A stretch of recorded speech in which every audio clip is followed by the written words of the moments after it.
What's good, G Clip? Y'all know we back with another one, man. Let's get straight into it. We on this Tommy G type shit today.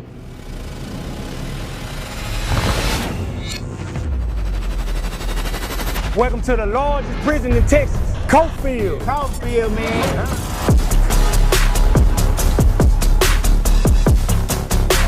And we in Texas with it?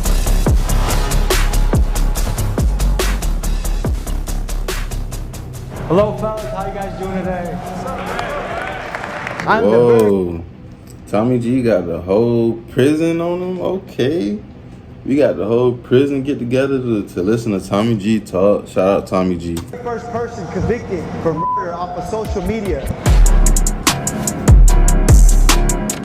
You step up in an environment like this, Big it's like Zaza, man. Yeah, that's me. Landmine field. Gotta be careful how you walk.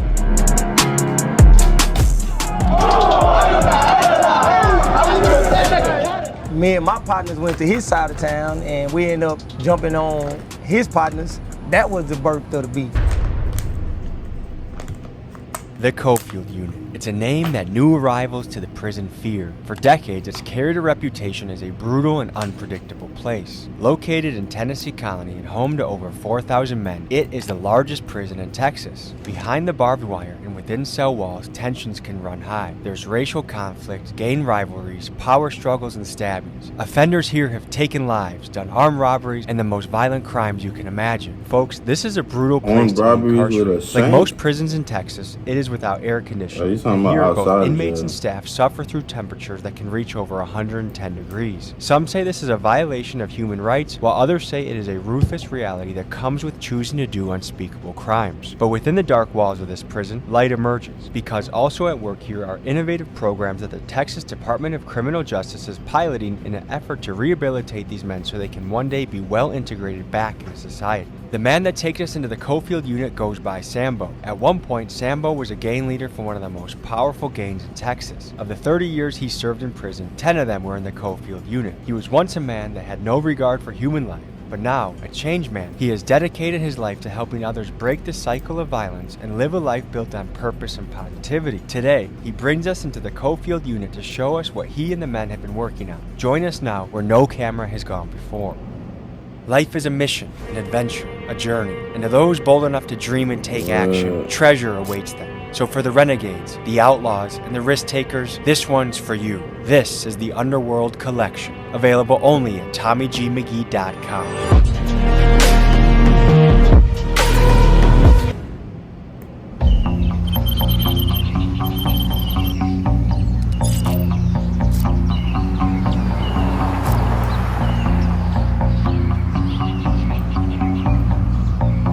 We left Dallas early this morning. We took a lonesome highway road to Tennessee Colony, Texas. We're going to be visiting the largest prison in Texas. The United States locks up more people than anywhere on earth by far. If you look at the numbers, we lock up about 1% of our entire population of our country, which is a wild statistic. Hey, in reality, this ain't jail, this prison. So whatever you did to get here, hey. There are people here that haven't seen light of day as a free man for 10, 15, 20 plus years. And I'm eager to learn their stories, hear their experiences, and see how they deal with the concept of living in a cage for a good portion of their life. This, folks, will be unprecedented access to the Cofield Unit in Tennessee Colony, Texas. Peso.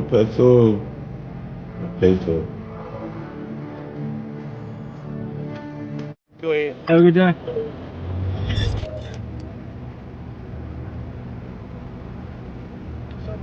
How you doing, brother? All right. Good to meet you. Good to meet you, man. Y'all can park anywhere back here.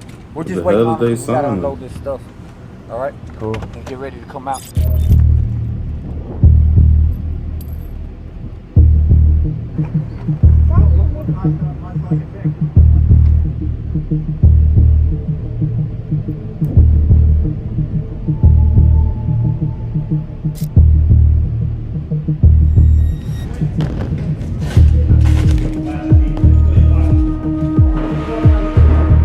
$2,100. Okay, you need to leave your driver's license is here. All right. And then you sign in. We're gonna familiar with this place? I'm from San Francisco.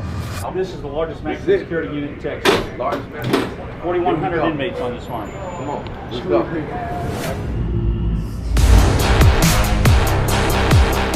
Freedom members. How are you? Great. How you doing, brother?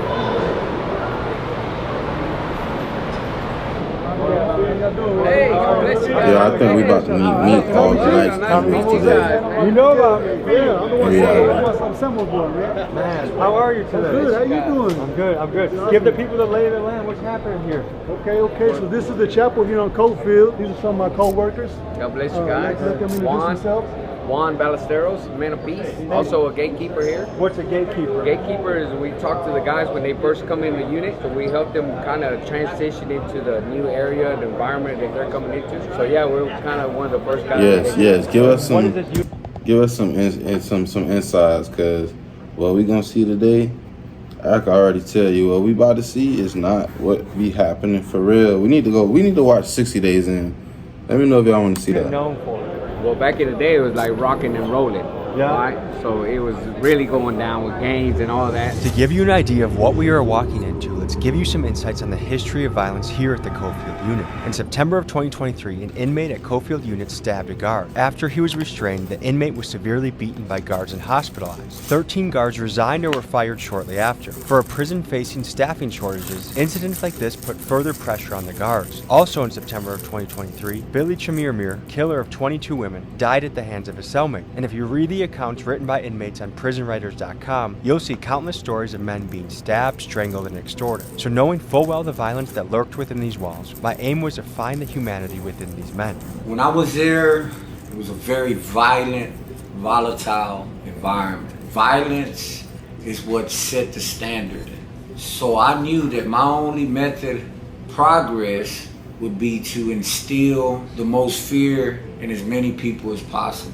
Well, I got a little life sentence, Life right? sentence. Been here 17 years. I was high on drugs, so drugs made me snatch a lady's purse, which gave me a life sentence. Second time down. First time was a DWI, 2-year sentence, and then they shot me with a life sentence 5 years later. I wasn't arrested, but I was rescued. So to me, that is a blessing. I'm locked up for possession with intent to deliver, and I've been locked up for about to be 16 years. Organized crime to with murder, you know what I'm saying? One of my partners we went to go meet up to fight off inside this little parking lot or whatever, and in the midst of the fight supposed to happen, people started shooting, you know what I'm saying? Nigga didn't even do nothing, and he been in there for how long? Yo, you gotta be shitting me. Nigga got that long for witnessing a murder? That's crazy. They charged me for being like a witness to the murder without saying something, you know. I'm an ex-Mexican Mafia gang member. I spent almost 13 years with that family. I'm not proud to say, but I stabbed somebody 22 times. Where were your parents in the picture? Well, my dad he had his own issues, and my mama was there. My mama got 7 kids. She had 7 kids by the time she was 28. So I can't fathom being a 28-year-old single parent with 7 kids. It sounds impossible. Yes, and then 6 boys. But I realized as a grown-up, you know, that, man, it was like borderline impossible for my mama to do that stuff on her own. You know what I'm saying? I grew up with my mama and my granny, really, you know what I'm saying, and my aunties and stuff like that, but my daddy, he was here and there. So growing up, man, my mama really, she was there, like, we was into like the church or whatever, you know what I'm saying? But as I got older, I started getting kind of tired of it. So, but my mama always told me to like do the right thing, you know what I'm saying? Seeing for it's good and positive on me. But as I grew, I kind of got with the wrong crowd and I started seeing the money, the cars, the jewelry, you know, stuff like that, you know, typical neighborhood stuff, and things flourished into stuff that it wasn't supposed to be, which led me right here. What message you have to the youth out there that are doing very risky things and they're not here yet, but they're on that path? You gotta stop and think before you start doing, man, because it's gonna lead you in a bad situation, man. In prison, like, this is not what's up, you know what I'm saying? And if I could have thought back before what I did as a youngster, I would have did something differently, you know what I'm saying? So the same hood or the same people you doing it for, when you get here, not gonna be here. What happened in your childhood and your upbringing that led to you becoming a killer? So there's some things, man, that I've talked to very few people about. I was molested as a child. and because of it, man, it made me be a very, very angry individual. And I found out some things about myself with that anger, man. I embraced that anger and I turned to it for everything. I wouldn't let nobody get close to me. Just pushed everybody away. That anger was just always there, and was quick to turn from anger to rage. Is there any opportunities here for therapy or to talk through some of the things that you've seen in your life? Well, I've talked to people who I know that are on the same page as I am, man, changing and growing up in life. I've talked to them about these things. Some of them are shocked at, the things that I talked to them about what's happened and, where it led me.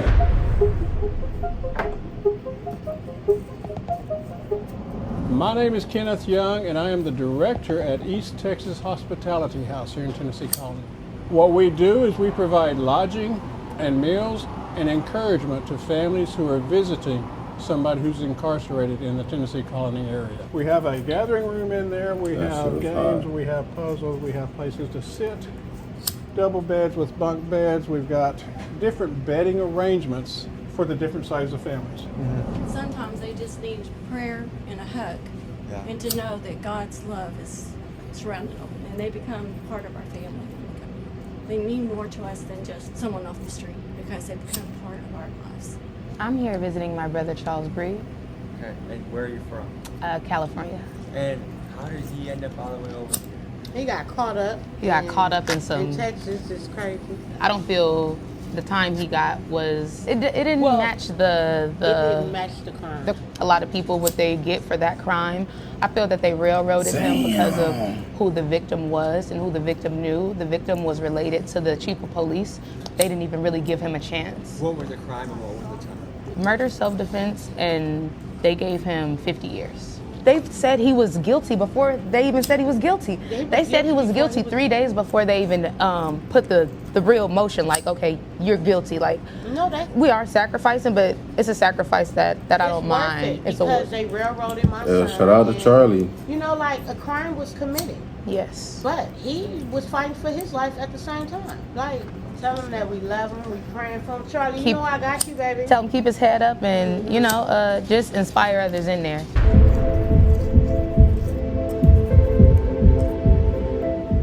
And what role does religion play in y'all's life? Religion played the biggest role in my life because if it wasn't for God, if it wasn't for my relationship with Jesus, then me and you wouldn't even be talking right now. You're going to hear religion mentioned a lot in this episode, so for reference, we're talking to a group of guys who are involved in the Christian ministries within the prison.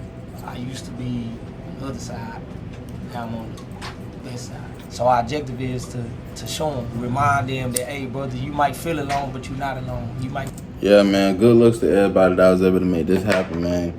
Shout out to Tommy G for going in the Texas prison and giving us the inside on what's really going on type shit. Feel left out, but you're not left out. You might feel like nobody care about you, but we here to show you that somebody do care about you.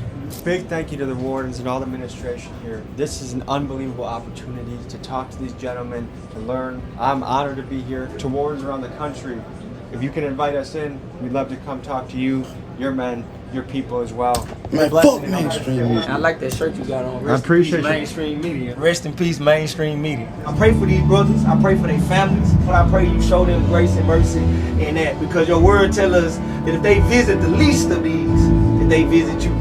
We just prayed, and now we're moving on to the gym, because really the goal of this is to show people's life and story and situation and learn. I'm hoping we can do that in the gym, and maybe the warden feels a little better and we go other places too. We had gone into this prison thinking that we would be allowed to film wherever we wanted, but the captain of the guards called a meeting and informed us that we were only permitted to film in the chapel and the gymnasium. It was disappointing news to hear, but I kept in mind what a crazy opportunity this was, so I was eager to head to the gymnasium away from the watchful eye of the guard captain. Right, so what we're gonna do is we're gonna open up let y'all brothers speak. Y'all can all say whatever, however, 5, 10 minutes, 20 minutes, whatever y'all wanna give about yourselves, about what y'all do, where y'all coming from. Then we're gonna have some some of the peer influencers speak up a little bit, say a little what they do here on the unit, and then start doing a little bit of other things that we got involved in. A corn dog without a stick? It's that fun, man. I think it'll be a good day. Are we gonna get to eat the lunch here? Yeah. Yes. Like the actual lunch? You want to eat that? No, you don't want to eat that. I want to try it. You want to try it? I want to try it. All right, we'll take you. You want just I'll the regular? I'll do a food review, yeah. The crab and the ribeye, please, okay? The ribeye? What's for dessert? Is there like a hot fudge sundae or something? Oh, man. Yeah. Cheesecake? Cheesecake. We got homemade cheesecake out of cookies. What are your best recipes you got here for making stuff? I like to do a fish bowl. Summer sausages, jalapenos, pickles, the mackerel, original mackerel. Then I put sriracha mac and I put a tuna. And some jalapeno so that's tuna. when the fish come in later.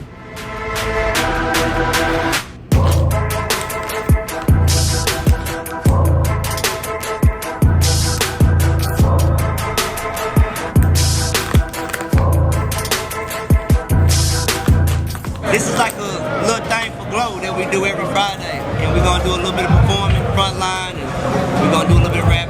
I made the personal choice to become a better individual, to become a better man. And I fell into the street life. You know, I succumbed to the elements of the street. If I was gonna be a gangster, I was gonna be the hardest gangster there ever was. I was involved at the highest level of criminality. For a homicide I did not do, I took the blame because I didn't, snitch on nobody. I finally realized that I needed to use my influence in a positive and productive way. I renounced my membership in the gang and just started doing positive things on my cell block. That's and decent. I'm out here in the free world doing the same thing that I was doing in there, but out here modeling it.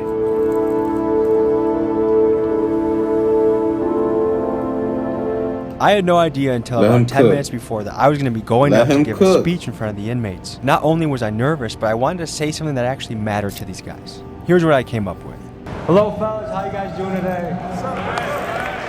So, my name is Tommy G. I'm a documentary filmmaker, and I'm here today to talk to you guys, get your stories, hear about your life, hear your perspective. But I want to tell you 2 stories that might give you hope right now. There was a time in my life about 4 years ago, I hated my job, I hated where I was in life, I wasn't happy. What I did is I wrote a list, ideas that can change my life, and I just one by one started executing on them. One of them was a documentary film on a group in my hometown Milwaukee called the Kia Boys. I documented their life, what they do. The Kia Boys are a bunch of teenagers that will take your Kia if they can find it. And I knew this was my path to be a documentary filmmaker. So I just want you to have the hope that there's one little thing that can pivot and change your life and shift you into the path that you want to go. Another thing I want to say, one of my best friends on earth, when he was in his 20s, he robbed 6, 7, 8 banks in California. He served 10 years in California. He's been out for 20 years. He's a family man. He's a multi-millionaire. All right?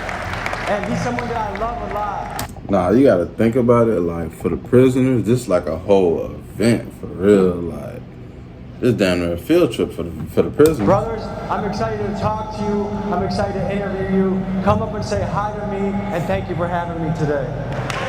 Hey, Tommy G with the Mario mustache. Nah, that might have been a little far-fetched. That's something I never expected to do, but I'm glad I did. When life serves you on a path, sometimes you just gotta run and take it, even if it feels a little scary. If there's something you need to pull the trigger on in your life, what are you waiting for? Whatever y'all doing and whatever y'all dreaming about doing, or whatever goals y'all making, bro, just don't give up, bro. I love y'all. How many of us wanted to be famous when we were kids? Raise your hand. Never in my wildest dreams did I think I would become famous for something I would regret later in life. I'm the very first person convicted for murder off of social media.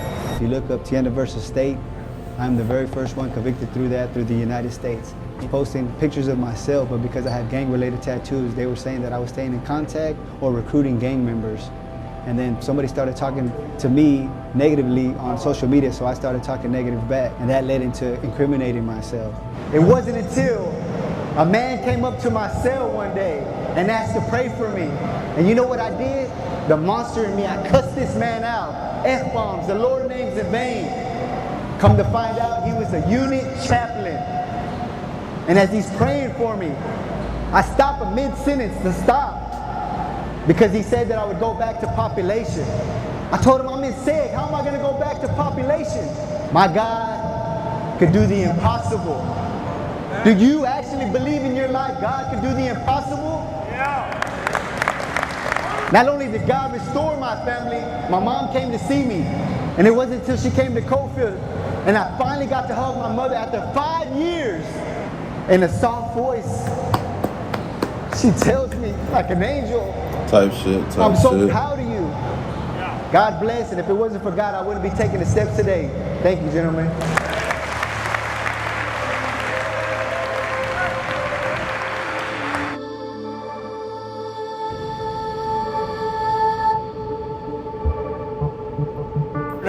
What normally happens Monday through Friday here?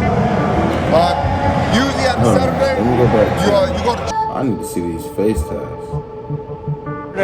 What normally happens Monday through Friday here? usually on Saturday, Yo, what the Yeah.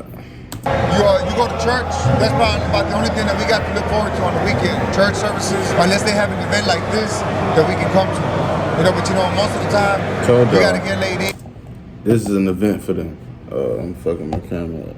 This is a whole event for them boys. And you gotta know somebody that'll put you in. Monday through Friday, well, it all depends on what you're doing for yourself. Either you get involved in school, spiritual-based classes, or you can just get stuck on the wing and do nothing. What do a lot of the guys do here to pass time? Me, I'm involved in spiritual-based classes. So right now, I'm involved in culinary arts class. So pretty much every day of the week, I'm involved in class. So 2 questions that a lot of people in society are asking right now. Number 1 is, does prison rehabilitate people? And number 2 is it the job of prison to rehabilitate people? Well, so I can say this. I just did 14 years down here. I stepped out for about a year and a half. You know, it boils down to what the person wants to do. You know, I know before I left, I wrote down a bunch of things that I didn't want to do, and I guess I still desired to do those things. I still wanted to use drugs. You know, thanks to God, I came back with an 8-year sentence, and then this time, you know, my whole perception of prison has changed. To me, I see it as a school. You know, you have a lot of opportunities, so I'm taking advantage of every opportunity down here. I was out there 8.5 years of solitary confinement. 8.5 years? 8.5 years solitary. In a row? In a row. How did you survive that mentally? Okay, hold on. I'm a little late, but nigga, you could. Damn, I was finna say you can't get killed in school, but shit crazy nowadays. I can't even say Mentally, that. I read, I prayed, I worked out. I kept my mind focused. You know, don't get me wrong. I see people commit suicide, come out, get killed, get stabbed. You know, the whole 9 yards. But I seen it all, man. Himself, you name it.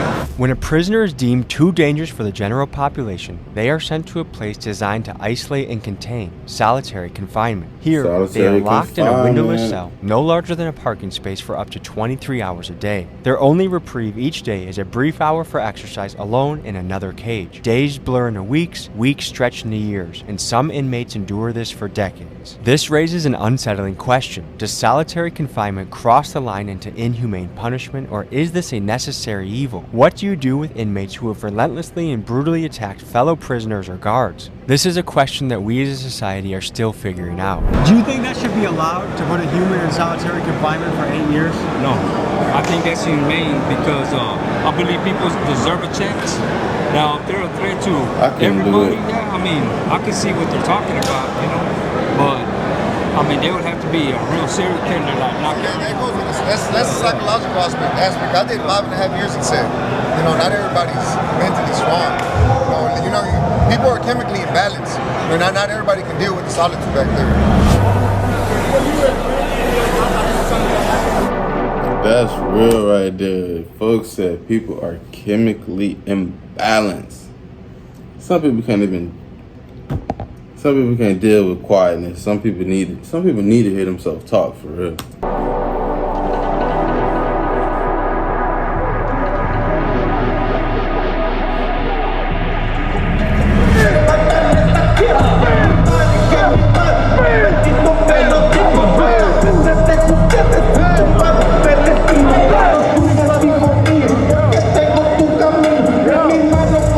Yo, Tommy G fake vibing to the music.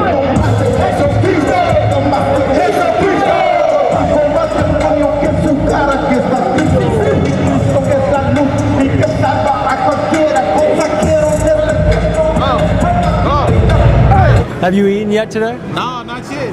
Normally, is breakfast served earlier? You just didn't go? Oh, yeah, it's too early for me. Breakfast is approximately about, I'd say, 3, 4 o'clock in the morning. Breakfast is at 3 or 4 in the morning? And it's not very filling. Well, just due to the schedule, because it's such a large unit, I would believe on other units, they probably serve at different times. But on Coatfield, it used to be at 2 o'clock, believe it or not. So in the morning. In the morning. So and then you go back to sleep. And then you got to go back to sleep. And a lot of people have to get up and go to school and things of that nature there. So people are in general used to get up around about 3 o'clock and starting our day then, and then we'll end up going to bed around about 10, 11 o'clock at night. Bring them home. Bring them home. Bring them. Bring them. Finish it. Bring them. Finish it. Finish it. Bring them. Go deep. That's insane. Give me 10. Give me 10. Y'all watching? Everybody watching?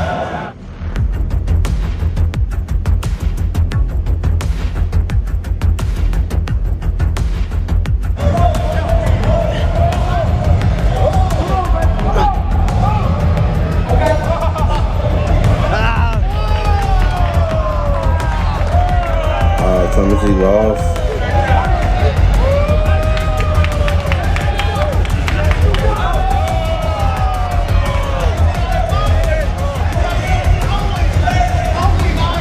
But he's doing fake ass push-ups.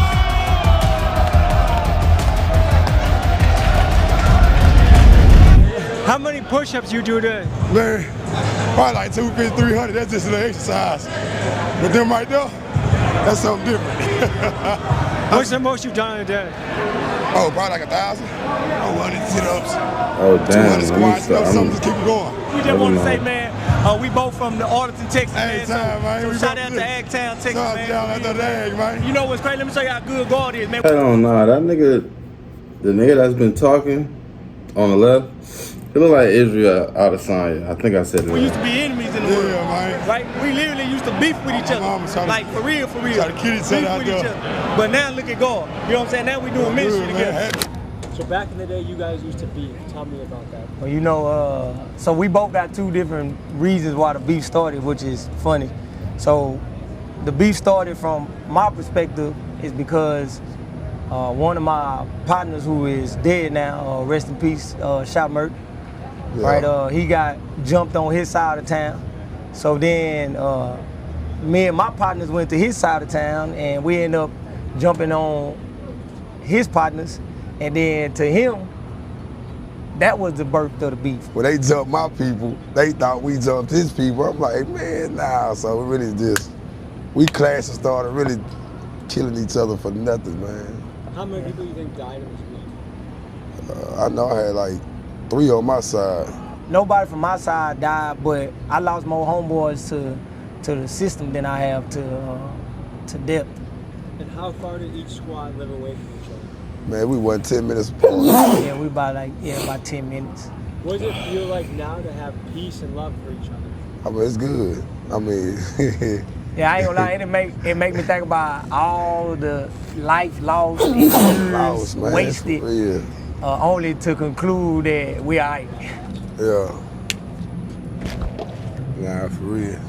That's what it is. The only reason we're in here today is because of this man here, Sambo. Tell the people your story. I did 30 years in prison for murder I didn't do. But God put it in my heart to come back to prison after doing 30 flat years and to give a message of hope to the brothers on lock. Because it was the programs that TDCJ offered me that... See right here, these the real gangsters. The niggas that don't snitch on their homeboys. I ain't no real gangster. Strengthened my character and gave me the tools that I needed to become an asset out there in the community and no longer a liability. Tell me about the innovative programs TDCJ is. But they don't even be their homeboys for real. They just be gang members type shit. Cause niggas don't be putting no money on your books. They not finna come visit you. They not finna, you feel me? Hey, That's why they call it a crash out dummy for a reason. TDC offers a vast array of innovative programs. They offer the Field Minister program, they offer the Faith-Based Dorm program, they offer the Self-Harm program. TDCJ has put these programs in place, but they're all volunteers, so it's up to the offender to take advantage and to seize the opportunity and make the most of it, to acquire the tools that they need while they're incarcerated, so that way they can come out here to the free world and have the tools that they need to reenter back into society in its proper context. So today I walk as a father, a husband, and a man of God.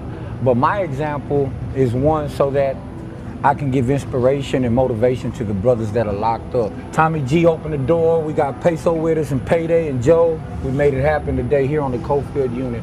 Tell me about your 11 years of administrative segregation. It was a time of reflection and introspection. You know, I was there because the system couldn't control me because of my violent nature. But while I was in there, I had to sit back and realize that I had more value, more self-worth, that I was able to be more than just a TDCJ number, that I had the ability to give back, and that I still had value. I come back to the prisons not just to support these brothers, but to get fed spiritually and psychologically as well. Because when I see them continue on doing the things that they're doing, it motivates me out here in the free world as well. My thing is to let the world know that there are brothers that are incarcerated that are doing the right thing, that should have the opportunity to get out there and give back. I appreciate you. It's an honor. God bless you, a lot of God positivity first. in this video. One big question we have to tackle is, when is the right time to release someone back into society? How can we evaluate when someone has truly changed and is no longer a threat to safety? The U.S. Department of Justice ran a 24-state study and concluded that 82% of inmates were arrested at least once more within 10 years of release. But why is this? Environment, job opportunities, socioeconomics. I mean, we are talking about millions of men that are oftentimes locked up during what is supposed to be the most productive and fruitful years of their life. And it's a shame. But I have one idea that might help. Most of these guys are released from prison without a dollar to their name, so many return to the same ways to make money that got them locked up in the first place. What if instead of these guys working for free, like they do in Texas, or 9 cents an hour like they do in Illinois, what if we paid them a little bit more, so that when a man who has served and worked for 10 years gets out, he has a nest egg in which he can rent an apartment, pay for transportation, and buy the necessities he needs to exist in the free world. Maybe I'm just a pot-smoking hippie for saying this, but if the goal is to truly rehabilitate these... Nah, W Tommy G, soundbar. Woo! W Tommy G. men and make society better, then let's put our money where our mouth is. How many people are in each cell? 2-man cells, man. These cells are so small. It's like a 6x9. You hear them? About 54. You can't even fit 2 dogs. Yeah, you can't. It's a cage. So, what else do you have to think about living in a cell with another person? Everything you do. You have to think about everything. You have to think about how loud you get up. If you're on top bunk, you can't step on the bottom bunk. You might wake him up. You have to think about everything. You can't drop things. You know what I'm saying? You got everything if you're respectful. You know what I'm saying? What do you wish would change about the justice system? I wish that they would really take an individual and look at the history that he has in his prison and the true change that he made. It's a lot of brothers in here that had committed crimes as kids and they're still in prison with too high sentences. And they've changed their lives. They done went to college. They done all type of things that get ignored, unfortunately. By show of hands, who would say they grew up in poverty? Show of hands, how many of you had your father in your life growing up as a kid? How many of you didn't? Bro got his hand Do you up. feel like that was a big reason why you chose the path you did, was the lack of a father? Of course. My father was there. It was more so the attention. You know what I mean? I lived in the household with my dad, but he didn't show me that fatherly attention that I expected from my father. That's why I lacked that. How many do He you in think jail. I in can say some whatever I want to by him. Man, shut your whole ass up, nigga. Your pops is in your life, nigga. Shut your whole ass up, nigga. way prison was actually a blessing for your life? I'm in here trying to play the long ball. Somebody called the doctor, because I'm sick of this. In my heart, it was blacker than some licorice. And just like cinnamon, it was hard to swallow. Yep. Yeah, we're not gonna listen to the outro because I don't want to. Type shit.